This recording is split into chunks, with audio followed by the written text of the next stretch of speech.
pabayaan. Amen po ba? He will bless your going out and your going in. Lalabas ka sa lugar na ito, papasok, lalabas, susundan ka ng blessing ni Lord, ng favor ni Lord, ng goodness ni Lord. Amen? Psalm 23 verse 6. Amen po ba? In Deuteronomy 28, ikaw ay nasa taas, hindi ka nasa baba. Hindi ka buntot, ikaw ay ulo. Ikaw ang nasa unahan. Ikaw ang nasa ibabaw, hindi ka na mangungutang, ikaw na magpapautang. Yun ay para sa mga umiibig at sumusunod kay Lord. Amen? So in this new season, tayo po'y nakapasok na po sa new season. Si Lord po ay nag-prepare ng sorpresang bagong bagay po sa atin. Tapos na po yung old things. Tapos na ho. Nagsaran na po yung lumang taon. Tayo po ay nasa bagong taon at nasa bagong season ni Lord. Yung time and year ay lumilipas. But yung season mula kay Lord ay nagpapatuloy. At laging fresh. Laging bago.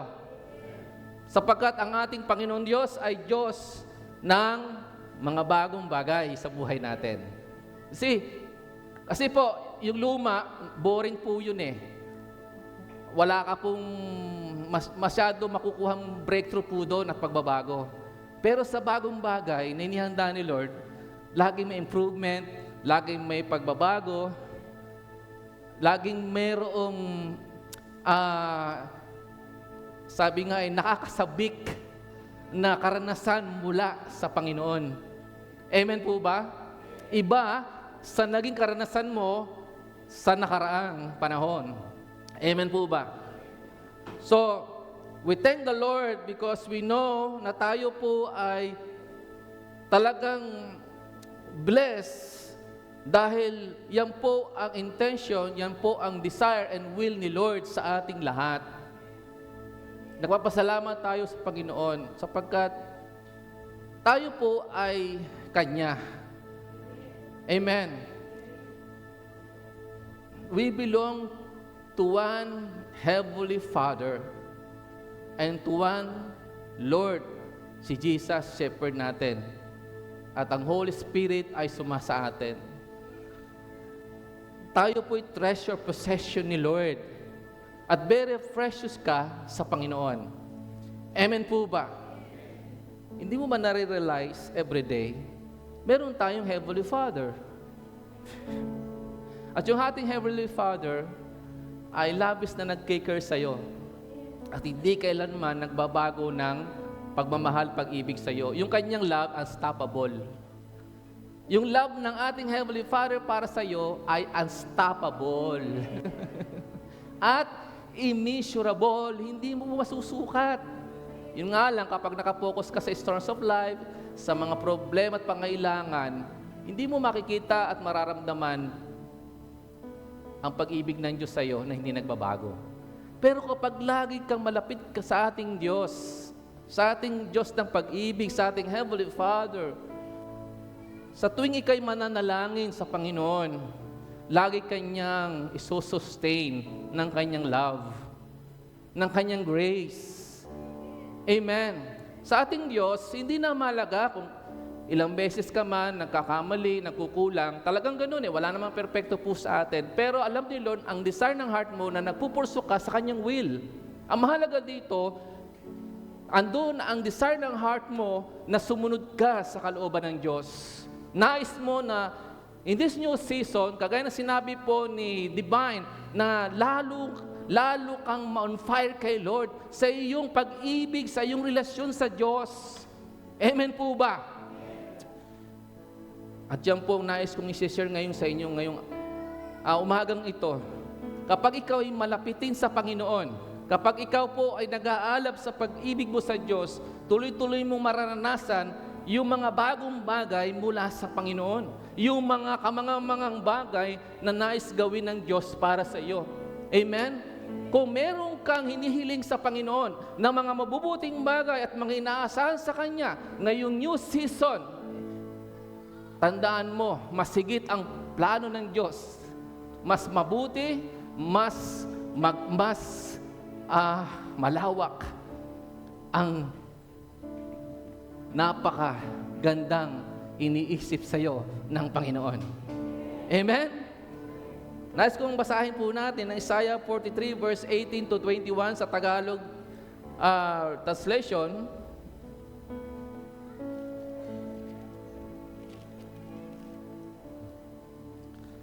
At sinabi niya, o sinabi po ng ating Diyos na makapangyarihan sa lahat,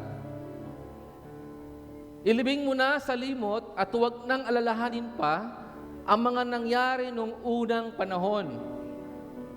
Isaiah 43 po, verse 18 up to 21. Sabi mo nga sa katabi mo, ilibing mo na sa limot at huwag nang alalahanin pa ang mga nangyari noong unang panahon. Verse 19, masdan mo, ako'y gagawa ng isang bagong bagay, ito'y nagaganap na. Hindi mo pa ba makita? Gagawa ko ng isang daanan sa gitna ng disyerto at magkakaroon ng ilog sa lugar na ito. Hallelujah. Pararangalan ako maging ng mga mabangis na hayop gaya ng mga asong gubat at mga ostrich sapagkat nagpabukal ako ng tubig sa disyerto upang may mainom ang mga taong hinirang ko. Hallelujah. Verse 21, nilalang ko sila upang maging aking bayan. Sabihin mo sa ating Diyos, ako ay iyong bayan. Sabihin mo sa katabi mo, tayo ay bayan ng Diyos. Sabi ni Lord, upang ako'y kanilang laging papurihan. Hallelujah! Iba sa naging katayuan mo noon kaysa ngayon.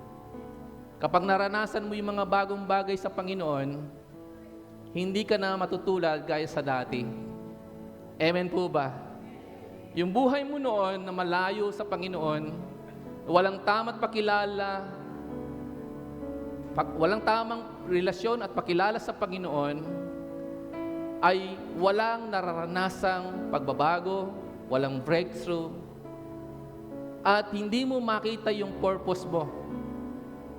Walang divine destiny. Pero kapag ikaw po ay nakaranas ng divine encountering with God, na experience mo, hallelujah, yung banal at makapainang paggalaw ng Diyos sa buhay mo at nagkaroon ka na ngayon ng tamang relasyon sa Panginoon, tamang pakilala sa Panginoon o tamang ugnayan sa Diyos sa pagitan ni Jesus at ng iyong pananampalataya sa Kanya, hallelujah, ang buhay mo ay nagkaroon na ng purpose. Alam mo na ngayon ang purpose mo. Amen po ba? Pag sinabing purpose, alam mo na yung assignment mo. Na kaya ka huminga hanggang ngayon, may assignment ka. May mission ka. Sabi mo sa katabi mo, may assignment tayo. Divine assignment mula kay Lord. Amen po ba? May purpose yung buhay na yan.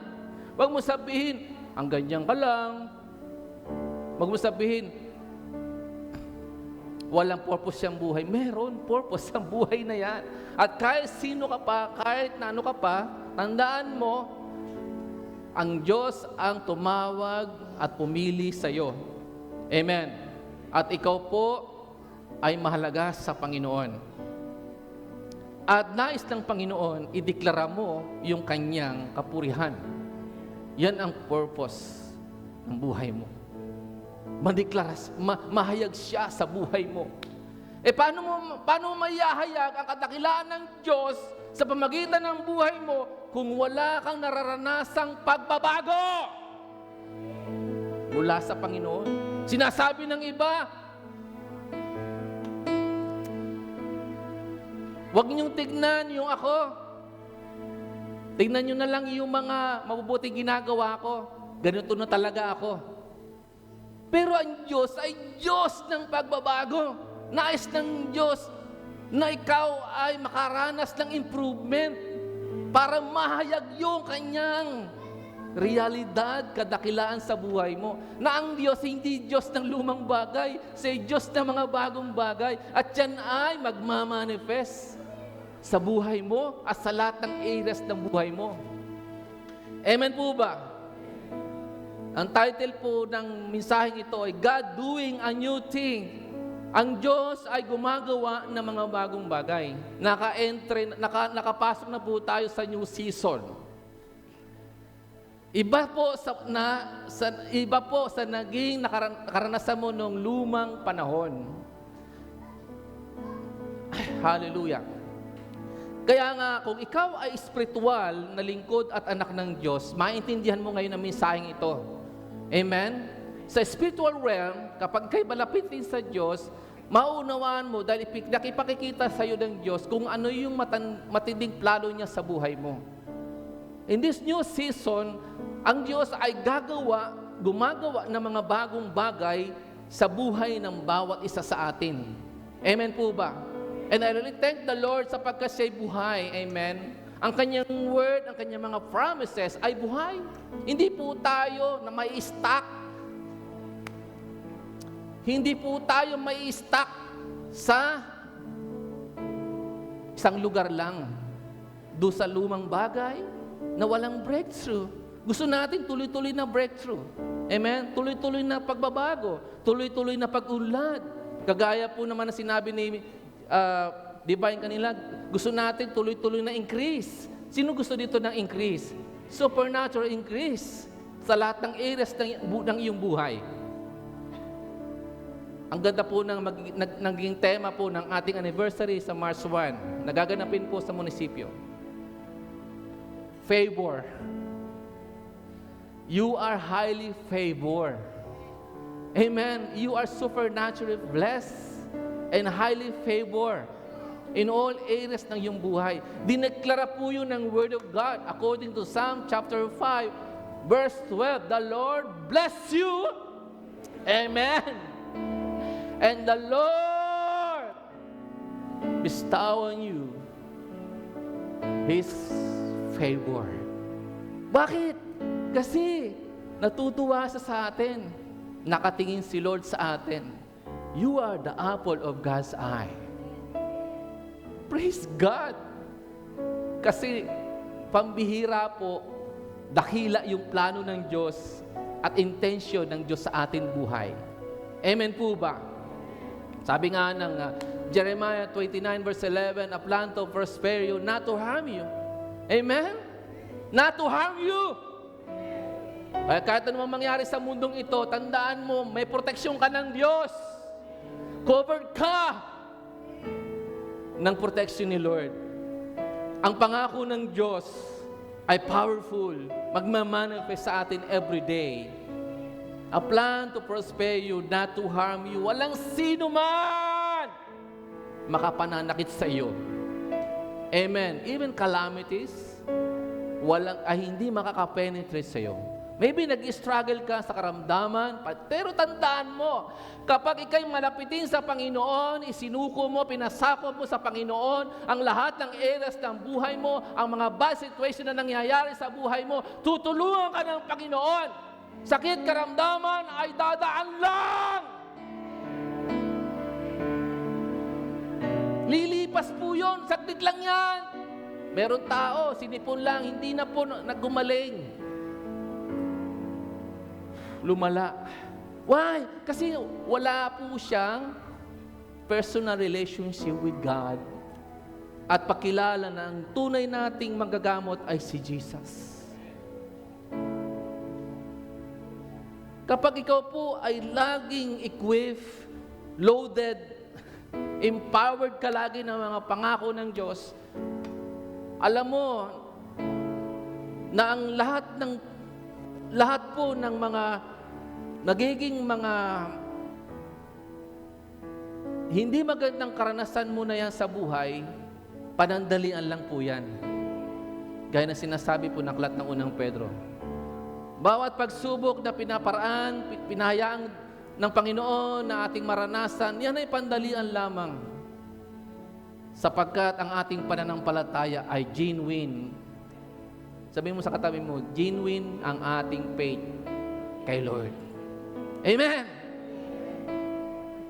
Sabi nga, ginto, pilak, dumadaan sa apoy para lalong linangin o lalong gawing puro. Pero ang pananampalataya mo ay higit sa pilak at ginto. Amen. At ang pananampalataya na yan ang magbibigay sa iyo ng kakayahan at kapangyarihan na iyong malagpasan at mapagtagumpayan anumang laban mo sa buhay. Kaya yung sakit panandalian lang po dadaan lang yan. Eh ako nga, tinarang kaso ng ilang araw, pero saglit lang Tapos na. Amen.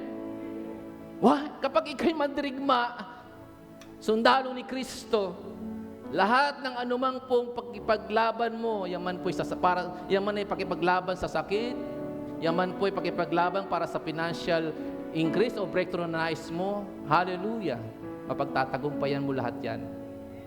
Amen. Saglit lang po ang mga pagsubok na yan. Kung hindi pa natatapos ang storms of life sa buhay mo, marahil kailangan mong magdesisyon ngayon. Amen. Na Lord, nais ko na ikaw ang mag-take complete control ng storms of life na ito. Lord, pinapasakop ko lahat sa iyo, ang lahat-lahat ang buhay kong ito. Amen. Sasabihin ko sa iyo, gagalaw ang Diyos sa iyo in a very special and real way. Amen. Sapagkat ang Diyos po ay tunay nga pong buhay. Ang Diyos po natin ay walang limitasyon Diyos. Ang ating Diyos po ay Diyos ng himala. Amen. Salamat sa tatlong nag-amen. God is a God of miracle. Basahin mo ang Bible. Old and New Testament. God is a God of miracle, kapatid. Hindi ka lang basta nagbabasa ng Bible para maging loaded ka sa kaalaman sa Word of God. Na-experience mo ang Word of God. Na-experience mo ang reality ni God. Amen! Mag-isa ministry ni Lord. The same power that raised Jesus from the dead over 2,000 years ago lives in us, working in us, and through us. Amen! Meron ako tubig. Thank you. Hallelujah. Amen. Just declare God's promises. Now, pag sinabing new thing, sa Hebrew word po ay chadas. Chadas meaning fresh, renewed, revealed, or restoration. Not just something never seen before. Hallelujah. Chadas. I declare chadas. New things sa lahat ng areas ng buhay mo. Gusto nyo ba ng fresh? Hallelujah. Fresh things mula kay Lord. Amen. Ma-renewed. Ma-renewed. Ano ba kailangang i-renewed sa'yo? Nangihina ka ba? I-renew ka ni Lord sa kalakasan. Physically, emotionally, lalo tig spiritually. Amen. Ma-renewed yung utak, yung isipan. Kayang gawin niya ni Lord. Amen. Just surrender your totality kay Lord. Babaguhin ka niya. Amen? Revealed or restoration. Dahil nga sa matinding naging karanasan po natin sa mga nagdaang panahon, marahil may kailangang i-reveal at i-restore sa iyo. Amen? Ngayong new season, hallelujah, i-restore ka ni Lord. Amen? Not just something never seen before. Now, nais ko ibahagi sa inyo 4 powerful truth of God doing a new thing. 4 powerful truth of God doing a new thing. First, He is a God of new thing. The Bible declare, ang Diyos po ay Diyos ng mga bagong bagay. Amen po ba? Kung ang ating Diyos ay hindi Diyos ng mga bagong bagay, hanggang dyan na lang po tayo. Hello? May stuck ka po diyan sa kakatayuan mo. Walang improvement, walang pagbabago, walang breakthrough, walang pagsulong. Pero praise God, God is a God of new thing. Amen. In every season. supernatural season, hallelujah, ang Diyos ay mayroon lagi nakahandang bagong bagay sa buhay natin. Amen? He is a God of new thing, according to verse 19. Masdan mo, ako'y gagawa ng isang bagong bagay. Kung ikaw ay nagnanais ng bagong bagay, kumunik ka kay Lord. At kilalanin siya na siya ay Diyos ng mga bagong bagay. Amen? Siya ang source ng bagong bagay. And it is God's will and desire to do a new thing for you. Kalooban at nais ng Diyos gumawa ng bagong bagay sa iyo. Amen po ba? At magmamanifest po yan, kapatid. Ngunit meron pong kondisyon, merong inuutos ang Diyos sa atin. Verse 18, basahin po natin. Ito ang sabi niya, ilibing mo na sa limot at huwag nang alalahanin pa ang mga nangyari noong unang panahon. Do not remember the former things, nor consider the things of old. Naalala ko po yung mga Israelites, they were in captivity in Babylon. Sila po'y na-captives ng Babylonian Empire. Year after year, sabi nga, nothing changing, walang pagbabago. Yun po kanilang naging karanasan. At always struggle and oppressed by their bad situations. Doon po sila nakapokus sa bad situation, sa nararanasan po nilang oppression doon po sa bansang Babylonia o sa panahon natin ay bansang Iraq. Okay? But praise God, the word of God said by servant prophet Isaiah, do not remember the former things, do not dwell on the past. Because if you are dwelling on the past, you will not see the new thing. If you focus who hurt you, kapag ikaw ay nakapokus sa mga nanakit sa iyo, nakapokus ka po sa disappointments, sa mga bad things na naranasan mo, nakapokus ka po sa mga failures, nakapokus ka po sa mga regrets mo sa buhay, sa mistakes, hindi mo mararanasan po yung bagong bagay. Kapag nakapokus ka po sa resentment mo, sama ng loob mo sa kapwa mo, nothing changes. Wala ka po maranasang pagbabago. But it is a decision, kapatid. At ang Diyos ay may biyaya na tulungan ka na makalaya sa sama ng loob mo sa iyong kapwa. I-let go mo yung sama ng loob, yung galit, yung puot, hinanakit sa iyong kapwa. Amen po ba? New things na po tayo, new season. Hindi po ba mas maganda mag-move forward ka nang wala ka sama ng loob sa kapwa mo? Whether humingi siya ng sorry o hindi sa'yo, mahalaga ikaw po ay free. Amen.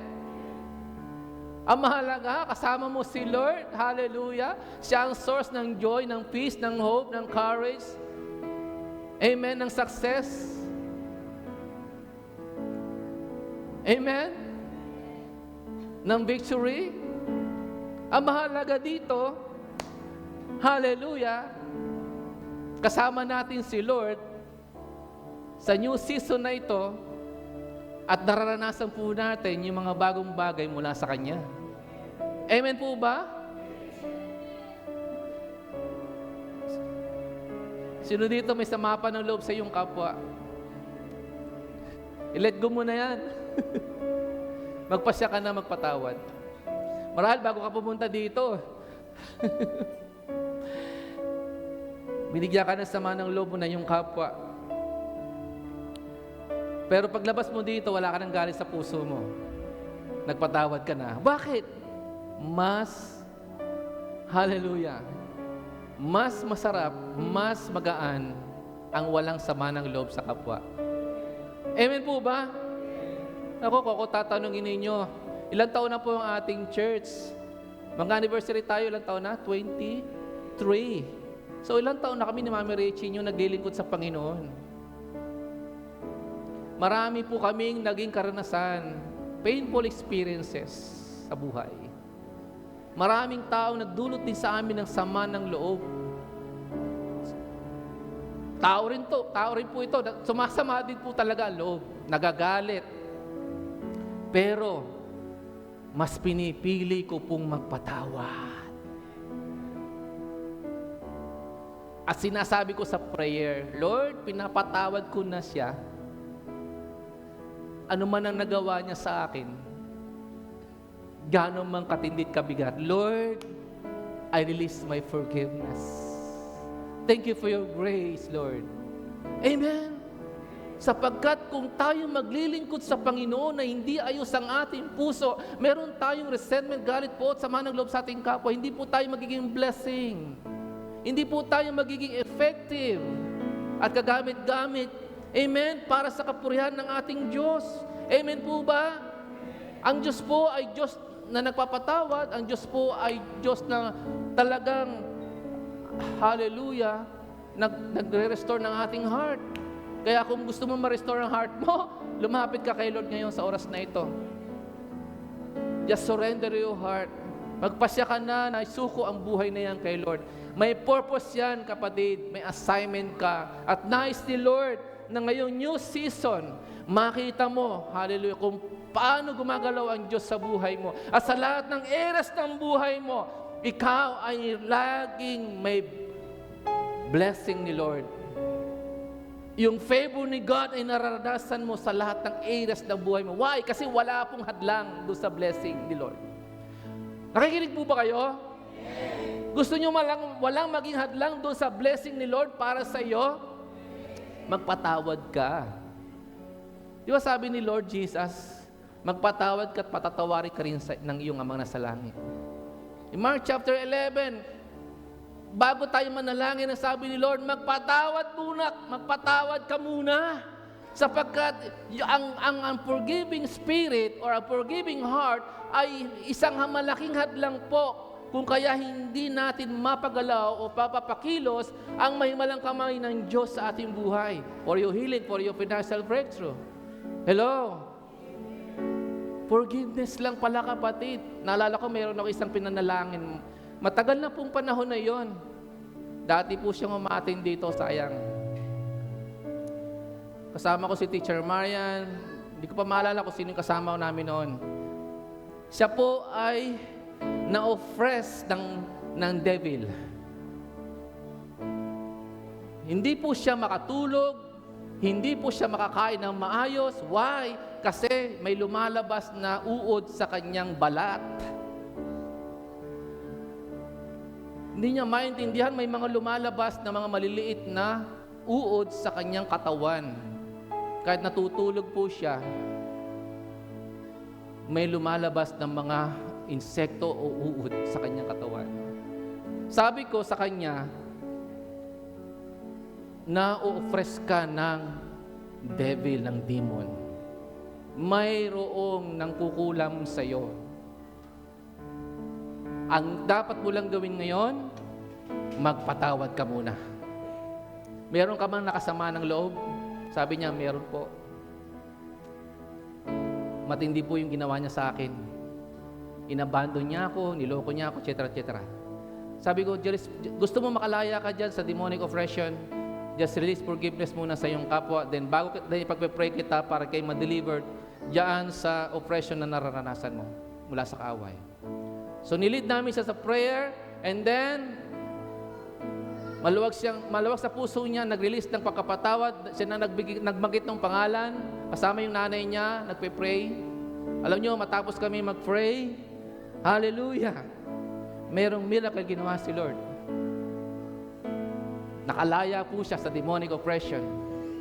Nawala na po yung mga lumalabas na uod o insekto sa kanyang katawan at kumakain na po siya ng maayos at nakakatulog na rin ng maayos. Why? Kasi nagpasya siyang mag-forgive. Kaya kung may nangyayari man sa iyo, kapatid, na mga hindi magaganda, baka merong kailangan lang ayusin ka sa sarili mo. Baka kailangan mo lang magpatawad. Hanggang ngayon may hiningi ka sa Panginoon, hindi nangyayari. Na para baga ang Diyos ay hindi interesado sa panalangin mo. Kasi nga may hadlang. Baka kailangan lang magpatawad ka sa iyong kapwa. Amen po ba? In this new season, tuloy-tuloy mo mararanasan yung mga sorpresang bagay mula sa Lord. New things. Hallelujah. Kapag ang ating puso po ay malinis, maayos sa harapan ng Diyos. Amen po ba? Hallelujah. Do not dwell on the past. Sabi ng ating Panginoon, sapagkat siya'y gumagawa ng mga bagong bagay sa iyong buhay. Secondly, He is declaring new and fresh things. New beginning. New beginning. New hope. Amen? Huwag mo nalalahanin yung nakaraan. Ang Diyos naman ay Diyos ng bagong simula. Amen? Kung sa tingin mo hindi naging successful o hindi nag-prosper, hindi naging produktibo yung buhay mo nakaraang panahon, hallelujah, in this new season, hallelujah, may new beginning mula kay Lord para sa iyo. Amen? Excited ka ba? New hope. Marami ka naging nakaranasan noong lumang panahon. Parang ang bagal-bagal ng pag-usad ng buhay mo. Pero in this new season, hallelujah, dahil ang Diyos ay gagawa ng mga bagong bagay sa iyong buhay, makikita mo na ikaw ay susulong ng mabilis. Maging produktibo lahat ng areas ng buhay mo. Naalala ko nga si AJ Nag-iisip siya saan siya mag-apply ng trabaho. Kasi siya nakagraduate na, nakapasa ng board, may license na siya sa engineer. Ang dami pong mga pinagpipilian siya na company na kanyang pag-applyan. Ang sabi ko sa kanya, mag-pray ka lang kung saan ka nililid ni Lord, doon ka. Sumunod ka lang kay Lord. Alam niyo po, trabaho na ang lumalapit sa kanya. At ang lapit pa, dito lang sa tansa. Amen. At na-enjoy niya yung trabaho niya ngayon. New job. New beginning. Amen. New things. Tuloy-tuloy na new things. Amen.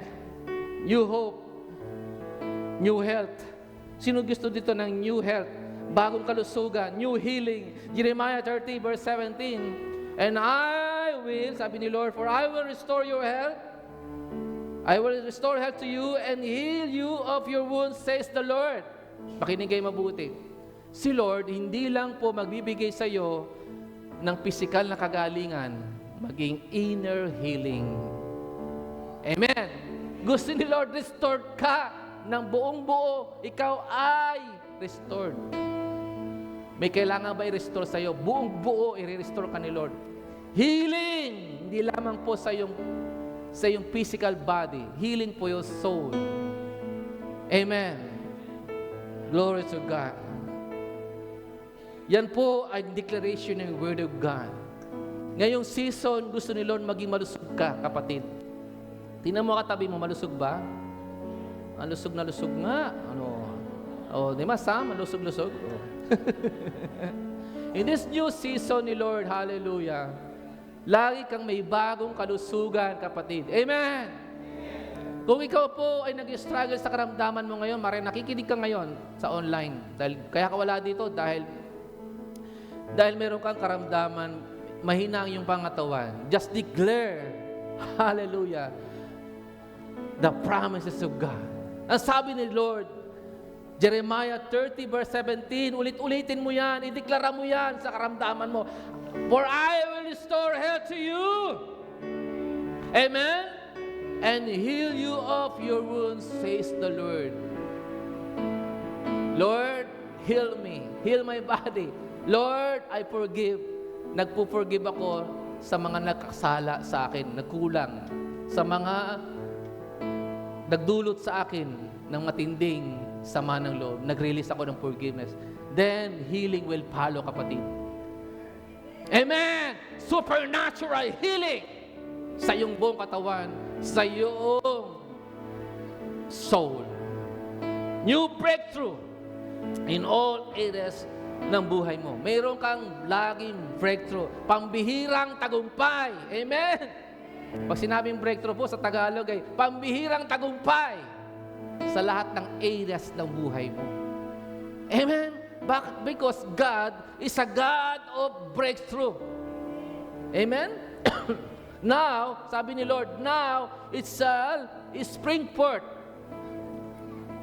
Meaning, to appear suddenly and quickly or burst like flower growing from the ground.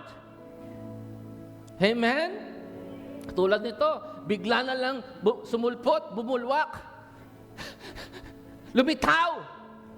Amen? Pag ang Diyos gumawa ng bagong bagay, andyan na, lilitaw na. Amen? New healing, new health, new breakthrough, new hope, new beginning. Amen? Nakatulala ko. New hope, suddenly and quickly. Yan po ay ating makikita. Magmamanifest po yun. Amen? Even new relationship.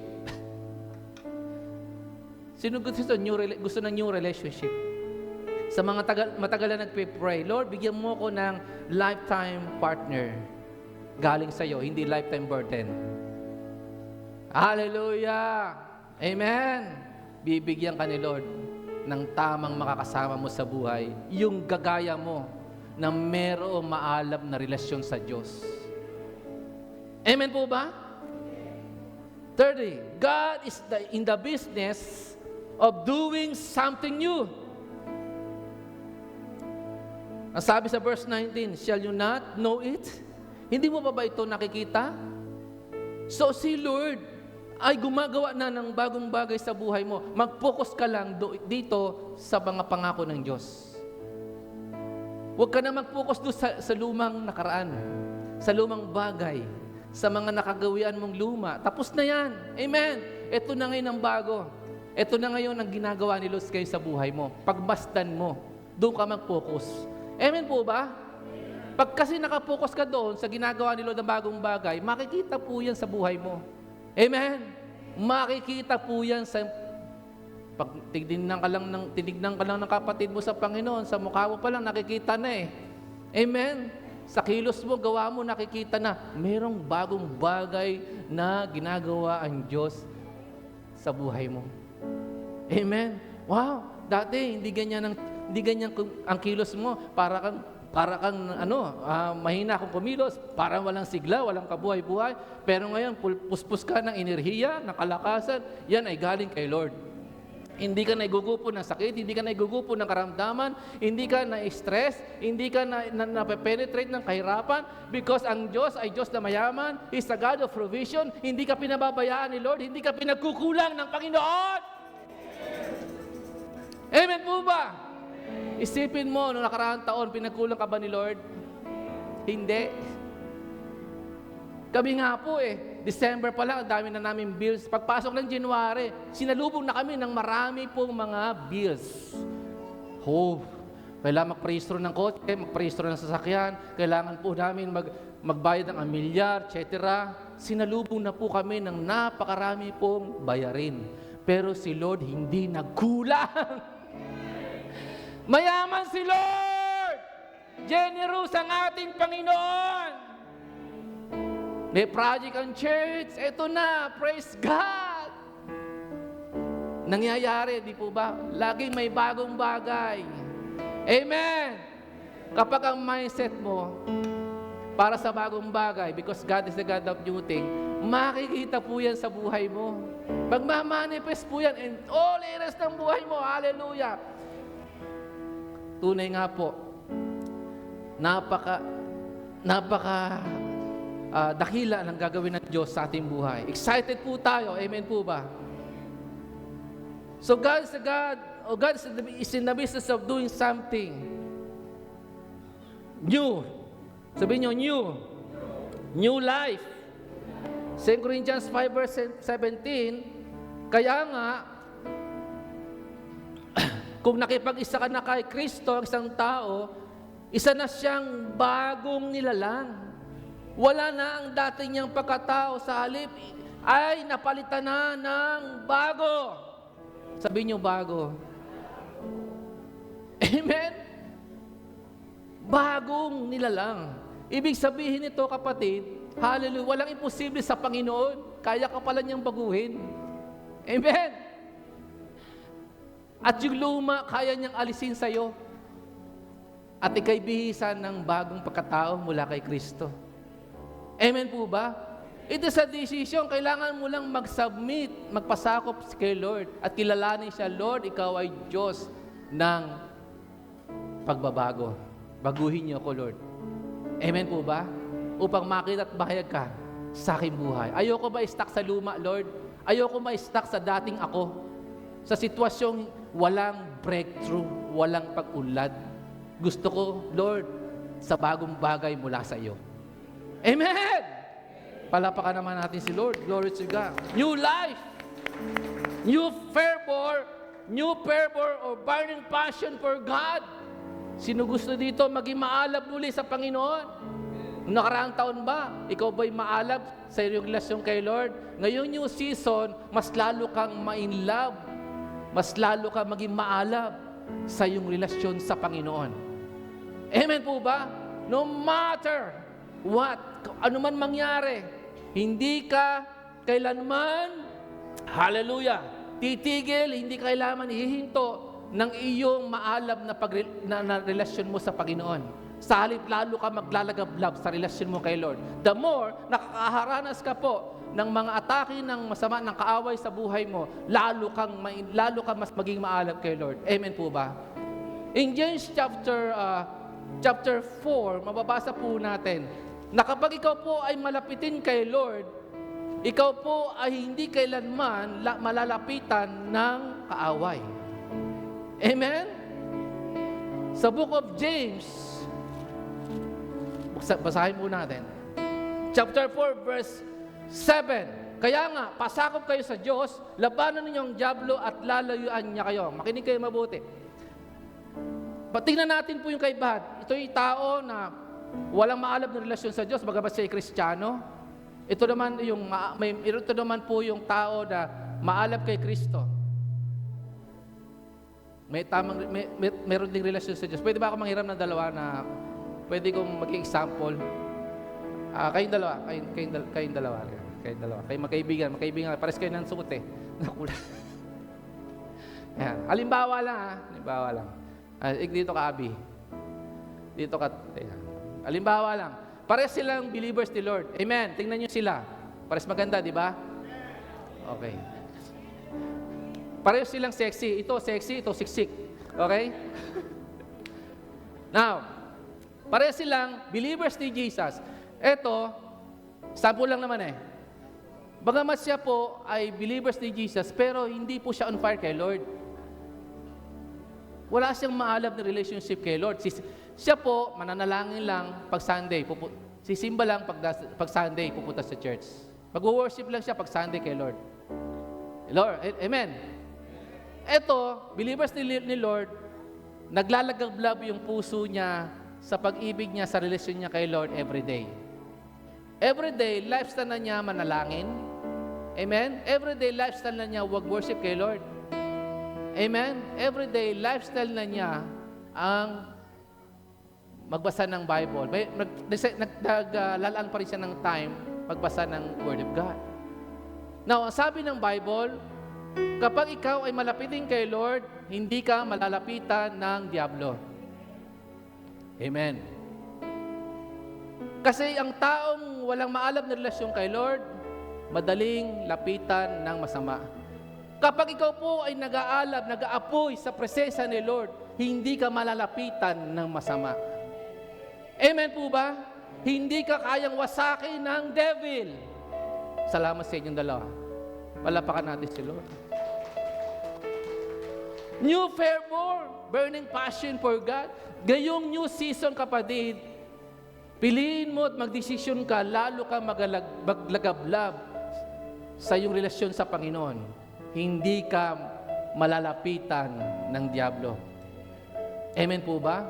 John chapter 10, sabi ni Lord, ang devil ay naparito upang magnakaw, magwasak at pumatay. Now, hindi mangyayari ang misyon ni Satanas laban sa iyo kapag ikaw ay naglalagablab sa relasyon mo kay Lord. Intindihan niyo po ba? Ngayong new season, lahat kayo, kahit bata, maging maalab sa pag-ibig natin kay Lord. Sasabihin ko sa inyo, pag maalab tayo sa relasyon natin kay Lord, sa pag-ibig natin sa Panginoon, napakadali po ng breakthrough. Napakadali po ng answer prayer. Napakadali po ng blessing na hinihiling mo. Napakadali po ng mga bagong bagay na nais mong maranasan mula kay Lord. Bakit? Kasi nga, ang lapit-lapit mo kay Lord. Naintindihan niyo po? Yun po yung nagsisimula na sa amin. Sa family ko, sa inyong lahat, sa mga nakikinig sa online. In this new season, piliin mo maging malapitin ka kay Lord. Yes, may mga challenges, kapatid. May mga atake pa rin ng kaaway, kahit gaano ka kaalab sa Panginoon. Pero unshakable ka. Sabihin nyo, ako ay unshakable. Hindi ka mauuga. Matatag ka. Kasi nga maalab ka sa relasyon mo sa Panginoon. New doors of opportunity. Sino gusto dito ng new doors of opportunity? An offer door that no one can shut despite opposition of adversaries. Sa kabila na may mga umaatake, humahadlang sa iyo. Kaya hindi ka makakita ng opportunity, bagong opportunity. Pero si Lord ang magbubukas sa iyo ng bagong opportunity. For your business, for your job, amen, for your career, saan ka man naroon, kahit ikaw ay OFWs, amen po ba? Lalo na sa ministry ni Lord. Tuloy-tuloy na mag-a-advance ang pag-spread natin ng gospel ni Lord. Amen po ba? At nakikita ko sa new season na ito, magsisiksikan na po kayo rito. Amen. Kasi si Lord, nagbibigay sa iyo, lalo na kung ikaw ay maalab sa paghayo mo, sa pagsosoul winning, sa pag-share mo ng gospel, maraming ibibigay si Lord sa iyo na mawiwin mo na soul. Amen. Pamilya, amen. Maging sa mga estudyante dyan, nakikita ko, magdadala kayo ng inyong mga classmates, kaibigan, mga kasama sa trabaho. Sapagkat si Lord ang nagbibigay sa iyo ng new opportunity para marami kang madala sa kaharian ng Panginoon, sa paghahari ng Diyos natin. Amen po ba? Lastly, God is promising to make the impossible possible. Ngayong new season, lahat ay imposible! Mararanasan mo. Lahat na imposible ay gagawin posible ni Lord para sa iyo. Ngayong new season. Amen? Walang imposible sa ating Panginoon. Kapag sinasampalatayanan mo, Lord, nothing is impossible with you. Marahil sa tao, imposible, pero kay Lord ay walang imposible. Amen. Ngayong new season, pag ang Diyos gumawa ng mga bagong bagay sa iyo, wala po makapipigil sa nais gawin ng Diyos para sa iyo. Lahat ng imposible ay kanyang gagawin posible. Para sa iyo, para sa family mo, sa loved ones mo, sa trabaho mo, sa business, sa ministry ito, sa lahat ng areas ng buhay mo. Makikita yan sa iyo, kapatid. Magmamanifest yan sa iyo. Palapakan natin si Lord. Now, ang challenge, are you ready for God to do a new thing in your life? Sino dito na ready na excited? Amen. Lahat po dito tumayo. At tayo po ay dumulog ng merong expectation kay Lord. Lord, gusto ko ng new thing. Gusto ko ng new life, new hope, new breakthrough, new healing, New doors of opportunities. Amen? Sino po ang nagpe-pray ng ganyan? Sino po nagpe-pray ng ganyan? Lord, new healing, new health, new financial increase. Sino gusto ng new financial increase? Sino nagpe-pray? Hallelujah, ng new breakthrough. New breakthrough in all areas ng buhay mo. Hallelujah. New doors of opportunities ngayong new season. Pag si Lord ang nagbukas, walang makapagsasara. Walang sino man makapagsasara. Kahit anong gawin ng kaaway, hindi yung kayang gawin, hindi yung kayang isara ng kaaway. Sapagkat si Lord mismo ang nagbukas para sa iyo.